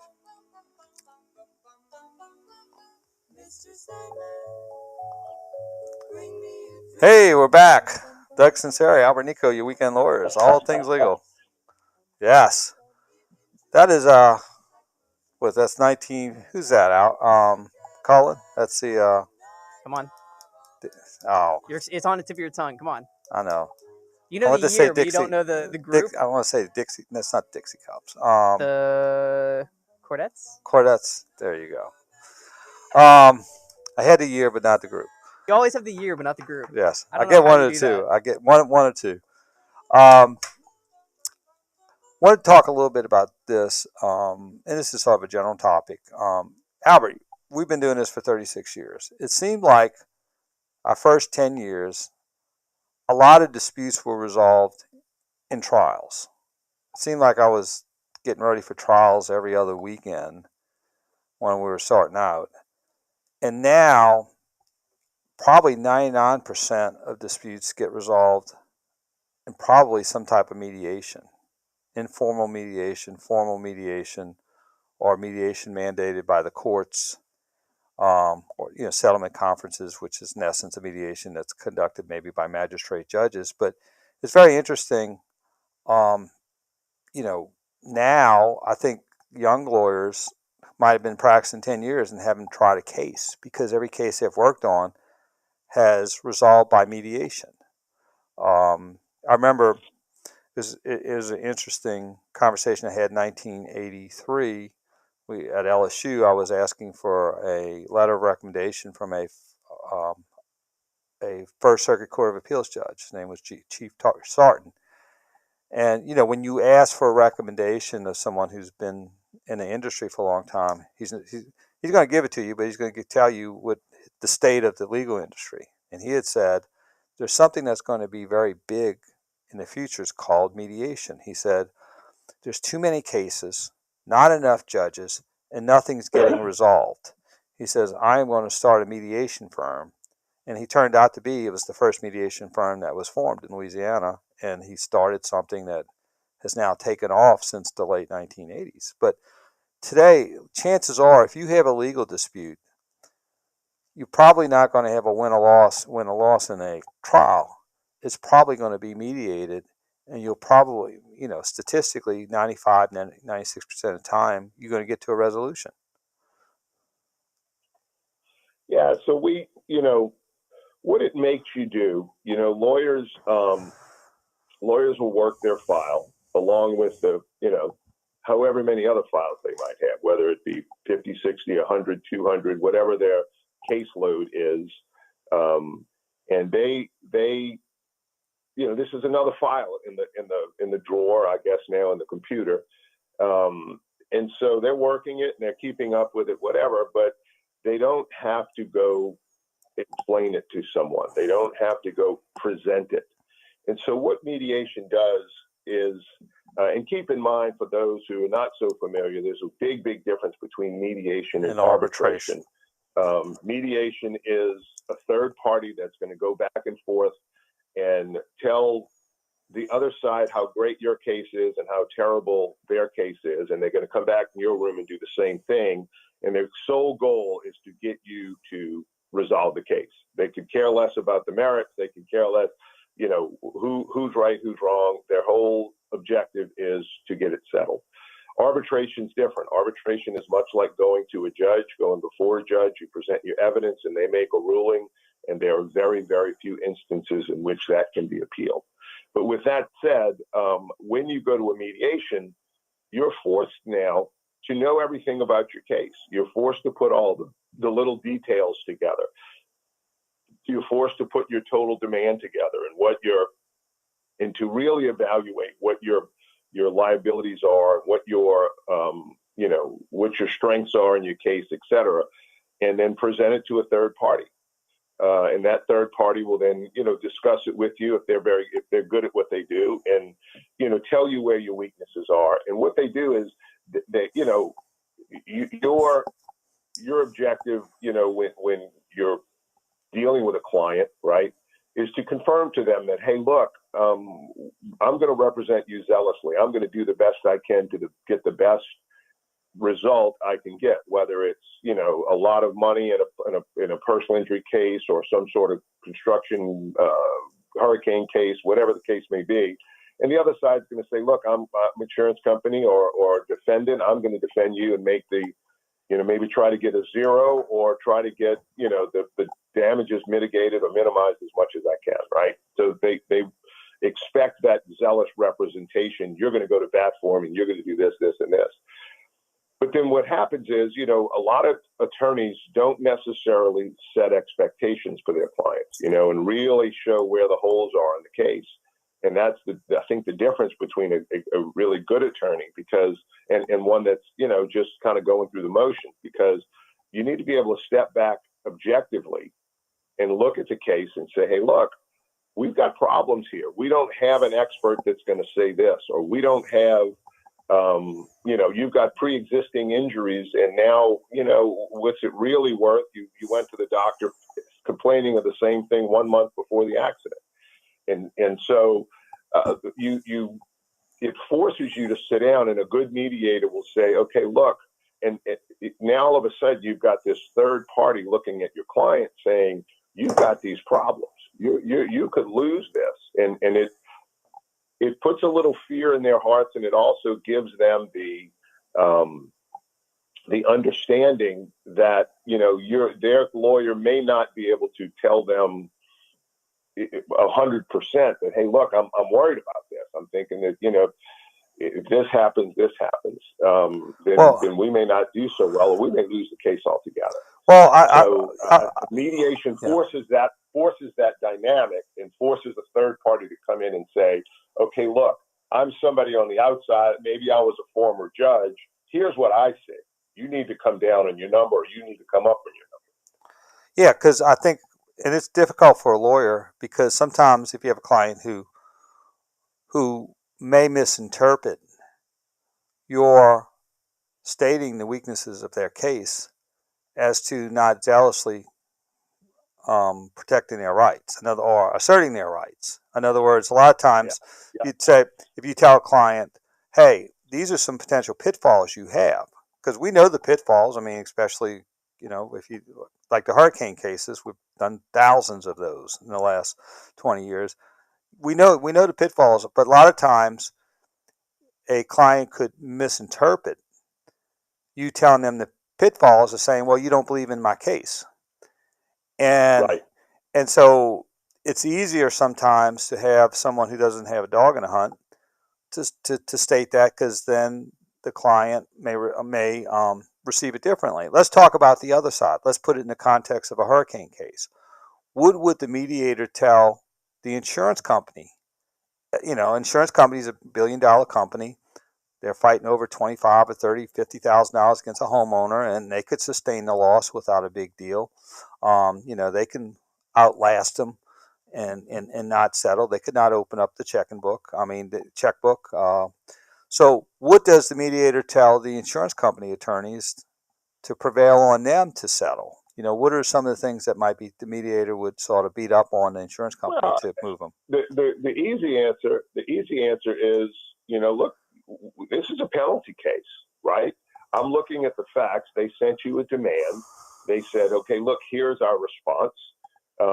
Here are photographs of this. Here's the roof shingles listed. Here's this, and this. And you didn't send anybody out there for 2 months, 3 months. Well, you had 30 days. What happened? How are you going to defend that? How are you going to go in front of the jury, probably more than half of whom have had a hurricane claim or had damage to their home where they don't feel like they've been treated fairly by their insurance company, or in front of a judge, whoever? How are you going to defend that? What are you going to say? This is, you're going to pay their attorney's fee. You're going to pay a penalty on what's awarded. So, you need to come up with some money. And, maybe there's a question of whether or not they needed a new roof or they needed to repair their roof. But at the end of the day, you didn't really get a chance to make that determination because you didn't respond timely. Yeah. And so now here we are, almost 4 years later, and, you still hadn't paid them. And now you're saying, oh, well, they didn't finish the work. Yeah, because you didn't pay them. So, I mean, and that's not going to play well in front of a jury. And let me tell you, a lawyer, I don't care whether the insurance company is a multi-billion-dollar company, they don't want to get spanked in a jury trial. They don't want to get, their hat handed to them, and some big number, be thrown at the jury, or be thrown at the insurance company from the jury. That helps them find their checkbook. I think one of the most compelling arguments against someone who's being sued or an insurance company is, let's say there's $40,000 in dispute, and they're trying to come, or maybe the range of settlements between $30,000 and $50,000. There's someone objectively would have a consensus to that. In my limited times I played that role, which I haven't much, my argument would be, okay, how much is it going to take for you to defend this issue? And they're going to say $20,000, $25,000. So, and what do you think is a possible range of your best case scenario and worst case scenario? They might say $10,000 to $70,000. So I said, well, let's take your worst case scenario. If you continue with this, you're going to spend $20,000, and you're going to have to pay at least $10,000, or you're going to spend $20,000 and you get to the same place, and you're still going to have the problem. But if you spend $35,000 now or $30,000, the problem goes away. So what is better from a business perspective or a financial perspective? It's to spend $20,000 and have a possible liability of another $70,000, which would be $90,000, or allocate some money that you may feel queasy about and don't want to do, and allocate maybe $10,000 or $15,000 or $20,000, spend $40,000 and get rid of your problem. And so from a, just a good business sense, a lot of times that's one of the most compelling arguments that move insurance companies. But what I think, as an attorney, before we go to a break, I think what the skillful attorney does is they know what points to bring up in a mediation that helps move the needle. Because a lot of times, and we talked a little bit about it last week, maybe the clients want to bring certain points up that are personally important to them, but it doesn't move the needle. But I think what good attorneys do who are in a mediation is say, what is the issue, or emphasize the issue that's going to move the needle. And that's what good mediators do too. They understand, say, what is the issue that's going to move the needle to get closer to resolution. Okay, let's go. Well, I've got one. Yeah, I've got one right now. Same thing. It's an redhibition case, right? It's not a hurricane case. It's where we can establish the seller knew that there was a defect and failed to say it. We've got a neighbor that's going to testify to that. That yes, they knew of the defect and they did not disclose it, and so now it's a bad faith claim. And so they're trying to settle it for about what the damages were. And I said, you don't understand. I said, if we go to trial, you're going to pay your attorney and you're going to pay my client's attorney's fees as well, and all the court costs and all the expert fees and the judicial interest and everything else. So you need to come up and pay X, Y, Z. And so, instead of paying 2 lawyers, et cetera, et cetera. And, I think they're getting the message. We go to trial in a month and, a month and a half. And so, I've issued the subpoenas. We're ready to go, loaded for bear. And, hopefully on Monday they'll get it settled. But, hey, look, you want to pay your attorney and my client's attorney? Go for it. Let's go tee it up and see what defense your client has when the neighbor says, oh, no, I witnessed it all. Yeah, there you go. All right, let's go to a break. Doug Sunseri, Albert Nicaud, you Weekend Lawyers, all things legal. We'll be right back after this brief timeout. Beneath the blue umbrella sky. WWL, home of WWL First News with Frank, Tommy Tucker. Summer Wind. Always live on the free Odyssey app. Now, Frank's two of his least favorite songs were Strangers in the Night and Summer Wind. We've got what nobody else has. Saints legend. Did you know that? I did not. He didn't like Strangers in the Night. He thought it was hokey.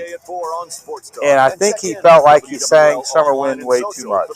He didn't think it was that good of a song that it should be sung that much.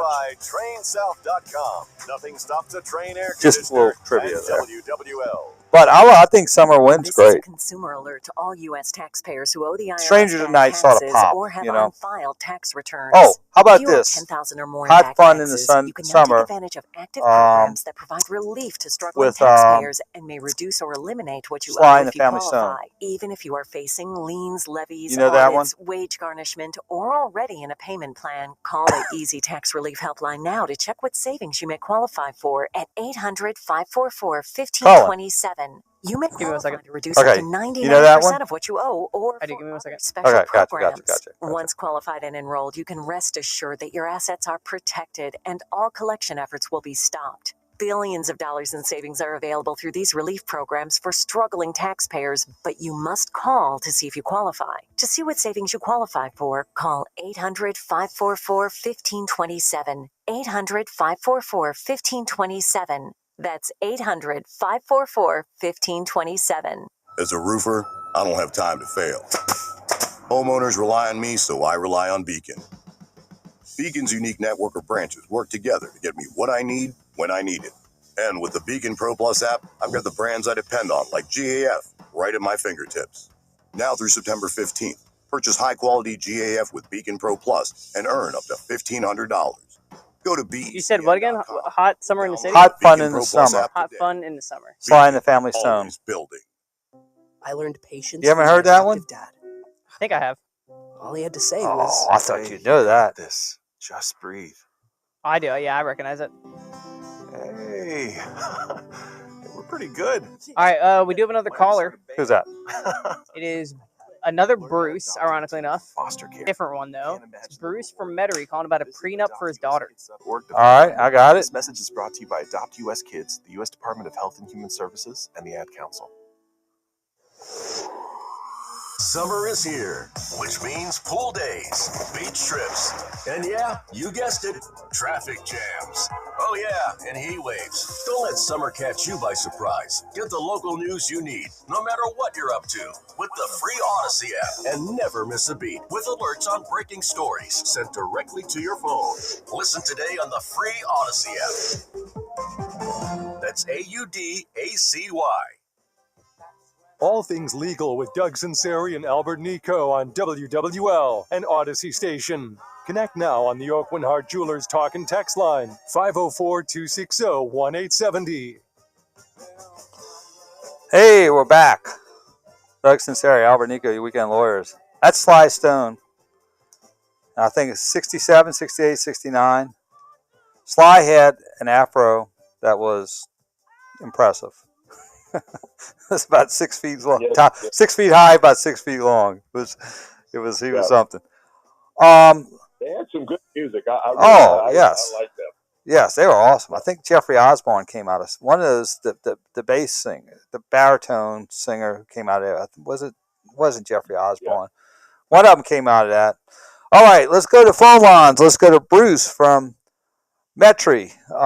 He's got a question regarding prenup. Hey, Bruce, you're on All Things Legal. What can we do for you? How you doing, guys? Great show, great Thanks. show. I had a question. In the future, my daughter is considering getting married, which I told her she couldn't do till she was 35, but she didn't listen. So anyway, question is, we haven't talked to her yet, but we're going to want her to do a prenup. Now, if she chose not to do a prenup, is there something we can write in to protect her investments that she'll get from us? Because we own real estate and monies and stuff like that. That's a great question. There's a lot of different things that you could do. You can do a trust, because what's going to happen is if she inherits from you, and this is, some people have misconceptions. If she keeps the inheritance separate, the principal is not community property if she's married. However, the interest is. So if you have rental property and she inherits rental property from you, for example, the rental, the rental property's not, but the rental proceeds, the income, is community property. So yes, there are some vehicles you can do it through. You can do it through trust, and part of it would be. But you see, here's the thing also. It's really her choice, in the sense that if she can take that money and put it in the community or use it for the community basis. And even if you do have it in a vehicle that's clearly designated as separate, it still gets mixed up. So there have to be some collaboration or understanding. But yeah, there are certain trust vehicles that you can use that have to be structured in a certain way that you can, say that it's separate. Now, depending on the asset, I mean, that it takes a little work to do that. There's no cookie cutter way of doing this. But yes, that objective has to be accomplished. But basically, you have to say, okay, let's see what the investments, see what's coming out of it, see how we keep the fruits from it. How do we have that separate? You might want to put it into a corporation and then, or LLC, and then have it come out to her in a certain way. That would mitigate it. I want to protect it, because okay, if they do get married, great. But if things don't work out, I just want to make sure. It's the best way. It's the best way to protect it is to hold on to it and give it out a little bit at a time. You see, there's no defined way of dealing with this because every situation's different. You hope that your kids marry someone who is fantastic and that you say, I feel good about it. I feel good about, my daughter being with this guy for the next 50 years. Then there's some people like, gee, I wish she wouldn't marry him. but she's in love with him. I have to, keep my mouth shut and just grin and bear it. I think your intuition. That's me. I mean, he's a good guy, good kid, but it's just he's not gotten my wishes to take my daughter's hand. But okay. It could change. It could change, right. But I wanted to ask y'all about that. I mean, we'll definitely if we get to that point, I'll definitely come see you guys. Yeah. I really appreciate you taking a minute with me. Yeah. No. Go straight to break. Yeah, I think the thing about it is a lot of times you have to adjust the vehicle that you choose to do this based on the information you have at that time and your disposition at that time. And so, because it may be flexible and you may have some, different situation one way or the other, but it's like basically putting something together to accomplish as many objectives as you can, but you don't know definitively what's going to happen. But thanks for the call. Thanks. A very good question, Bruce. Let's go to our final break. Doug Sunseri, Albert Nicaud, you weekend lawyers, all things legal. We'll be right back after this brief timeout. Get the WWL shows you love delivered to your phone free. All right, so I'm losing my mind over here. I've been dealing with, apparently, the way I understand it is, apparently, I didn't know this is how it works, but apparently, if our FM feed drops sometimes, and our transmitter isn't playing anything, they're static, obviously. Yes. In its place, they're static. And occasionally, if we aren't on, another station can kind of take over that FM feed inadvertently. Like it's just a byproduct, I guess. Right. And their feed then comes over ours at a weaker frequency. Mm-hmm. So when I went to go test it and confirm if we were off the air, I heard something. I couldn't tell what it was. It sounded like music, but I couldn't tell if it was music from a commercial. I couldn't tell. I don't know what it was. It wasn't static. Something was playing, or it wasn't just static. I heard static and I heard music. And I think that's why the silent alarm that we have in the studio didn't trip. Is because something was being played. It wasn't us, but something. Right. It could have been sponsoring a student for just it could have been a station out of Houston. I have no clue. That's insane to me though. That's like I didn't know that was a thing. I always assumed that when a station's, I mean, it makes sense, but we've dropped before and we haven't had a station encroach on our space before. It makes sense that if a station speed drops, then like another station could accidentally, lean over into that lane a little bit. Complete employer solutions. FlowResources.com. We all hear the radio ads about the IRS. They tell you to be afraid, to be scared, and they try to frighten you into calling. I'm not here to do that. Tax Relief Advocates is different. TRA is here to tell you that if you owe money to the IRS, whether it's $5,000, $50,000, or $500,000, we have a solution. It doesn't matter if you're sitting in your car, at work, or with your kids. No matter where you are, call now. 800-575-6481. Don't lose hope. TRA can eliminate or reduce what you owe to the IRS. Generous programs are now available that can give you a fresh start. Our passion is taxes and helping individuals fix their IRS problems. We have over 1,000 5-star reviews on Google. And okay, we're coming back. Business Bureau. You don't need to be afraid of the IRS any longer. End your tax nightmare today by visiting us online at TRA.com or call 800-575-6481. That's 800-575-6481. I'm gonna do music no rejoin. Okay. Real solutions for real people.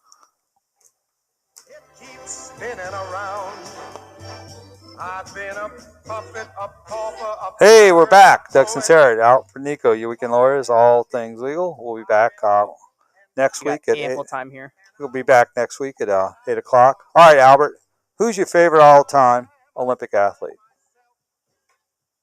I threw that one at you. You have to get one. It's like when you go back in your memory, you're thinking, this person was super compelling. Obviously, Mark Spitz comes to mind. I mean, that was kind of my introduction into the Olympics. I was probably too young before that in '68. Being 7 years old, not really understanding it. I was also a very big fan of Mary Lou Retton. She was awesome. She had a big smile. She some of these girls, you look at them and they're kind of going through the motions and they don't really. She looked like she just had a blast doing what she was doing. Won a lot of gold medals, and good person, good representative of our country. Well, Mary Lou Retton as well. she won at a time where the Americans weren't a factor in gymnastics. It was always the Romanians and the Russians, and so she was like the first American when they became a factor, and her daughter ended up going to LSU, in fact. Mary, yeah. Right. See, I have an obscure one. Edwin Moses. He used to run the 440 hurdles. And I think he won an insane amount, I think 100 and something races in a row without losing. Do you remember Edwin Moses? And he was just... It's 400 meters, actually. Yeah. Yes.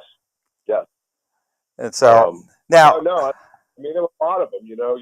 Usain Bolt, who still got the record, you know, it was a big smile looking at the clock. And, you know, Carl Lewis. I mean, there were a lot of just great athletes that came out of... you know, I'll tell you, I was a big Bruce Jenner fan. Oh, I was a Caitlyn Jenner fan. I loved him. I thought, well, I can't say that now. I mean, I don't love him in his presence. I mean, you know what I mean. But yeah, he was. Yeah, I think Bruce Jenner was iconic for years and years. But yeah, I was trying to think. But the yeah, Usain Bolt was someone who was consistently, just transcended the Olympics. But so today we have, I think, the uneven bars, if I'm not mistaken, more track and field. Michael Phelps, you know, you got to love him. I mean, he's got tons of medals for the country, and what a great swimmer, right? Yes. And look, this Katie Ledecky, what another one. She's just such a great representative of the country, and you know. All that's good. All that's good about our country. Part of it. Yeah. You can't get up there and protest the country and represent the USA if you want to be on my top list. That's right. There you go.